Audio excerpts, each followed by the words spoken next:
Mother household. I was raised by a single mother myself. Most kids who are raised by a single mother or raised in a step family, for instance, turn out okay. That's in fact true. At the same time, though, and we have to be, I think, very honest about acknowledging this, kids who are raised outside of an intact married household are much more likely to experience problems.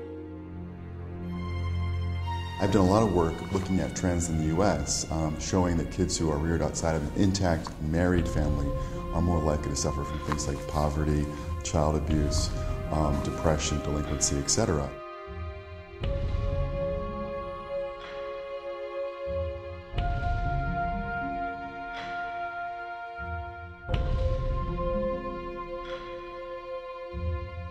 I think a social contract is a great metaphor for the relationship between adults and children in a society. Where I think things are less happy is in the general sense that adults have an obligation to children generally.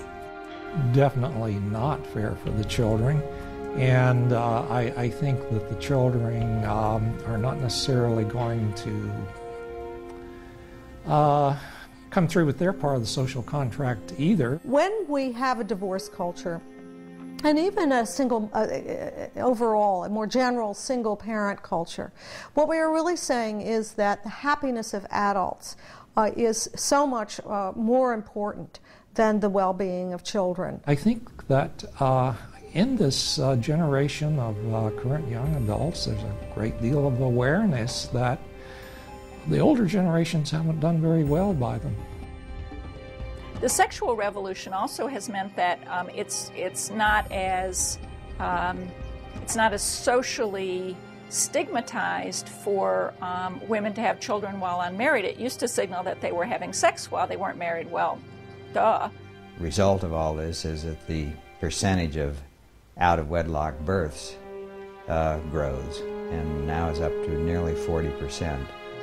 Young women who find themselves pregnant, don't have a suitable spouse, have the baby anyway. Well, when so many children are born out of wedlock, they tend, not always, but they tend to not get as much parental investment and involvement in the very early stages. The family is a key for the generation of human capital, moral capital, and social capital. Now, since learning begets learning, you start out with less learning there, and then you can't learn as much when you're 3, 4, 5, 6, 7. And when you don't have as much when you're 7, you can't learn as much when you're 8. Economies to register growth, to show growth, need these three elements. Otherwise, productivity, the environment where the market operates and economic activities take place is jeopardized. And in those formative periods, the family structure, all the studies suggest, is not the only factor involved, but it's certainly important. So yes, those children born in those environments are at a significant disadvantage compared to children born in traditional two-parent caring families who spend a lot of time with them when they're young, and by age 6 or 7, they're way ahead of the other children. I have for some time been researching the idea of sustainable development and the family. And my basic idea that you cannot have sustainable development if you don't have a sustained family. This is where it gets weird, though, is who's reproducing, right? The problem is this is the demographic economic paradox. Those who can best sustain a large family are not having those large families. And those who can least sustain large families tend to have more children. Income inequality is growing, and those with lower levels of income are those typically with less stable and less two-parent families, which exacerbates the disadvantage of those children. Over time, the range of disadvantage is growing, and the degree of dispersion in our society for the children at the one end of the spectrum and the other is greater. You have a significant fraction of children, maybe 20, 25% of the children, who are not prepared to engage in the modern economy. They don't have the skills to do so, cognitive and non-cognitive. And the average child, even the average capable child, it's very difficult to overcome that disadvantage. And that's, I think, one of the major consequences of the family structure, and this whole problem of learning begets learning, and neglect at early ages is compounded at later ages.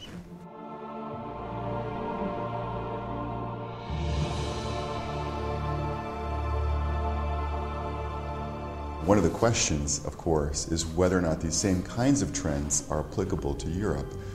Because particularly in Northern Europe, one of the big differences between Northern Europe and the United States is the generosity of the welfare state. The state makes much more investment in children, in daycare, in subsidies for mothers, and in all sorts of different ways tries to smooth the conflict between work and family that makes it very hard for many people to have the children that they want. What my research is indicating is that that's not the case. There certainly is less of an impact on poverty when marriage breaks down in Northern Europe.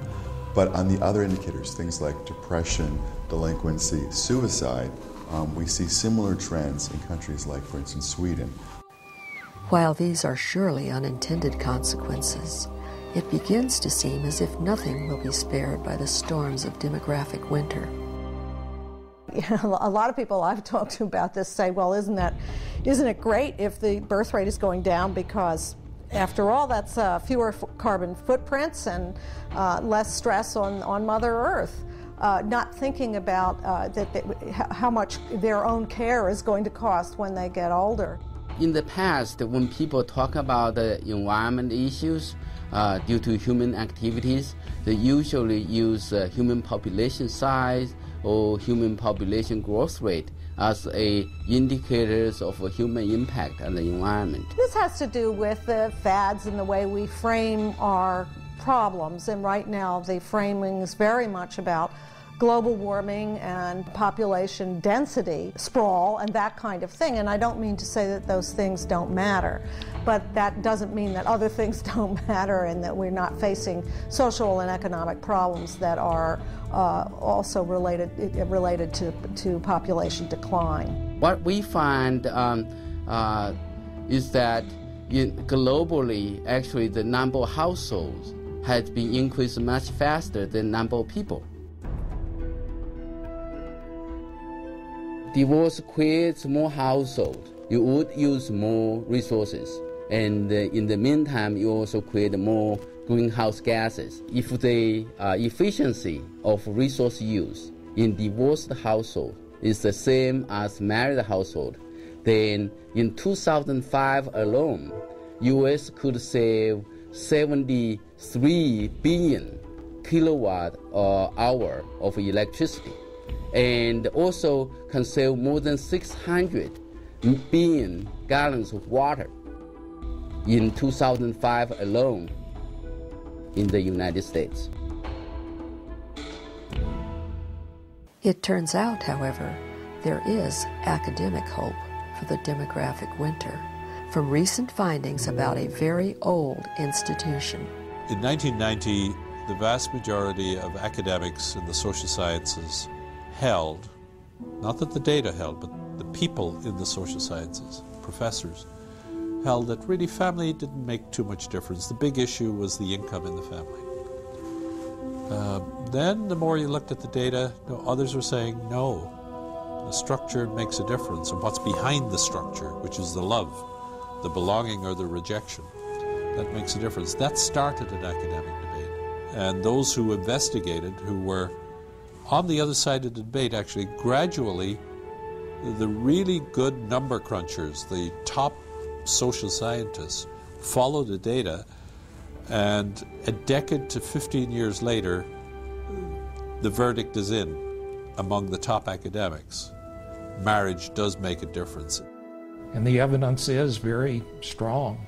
It's just as conclusive as social science evidence ever is. All the evidence is very, very clear. It's married biological parents, which is the gold standard. Social scientists who are doing the numbers crunching agree that many of these recent changes have had some very negative consequences. Denying that is not going to solve the problems. Top researchers now know a couple of ironic reasons why it never needed to have happened, at least as widely as it has. I looked specifically at the people who said they were unhappy.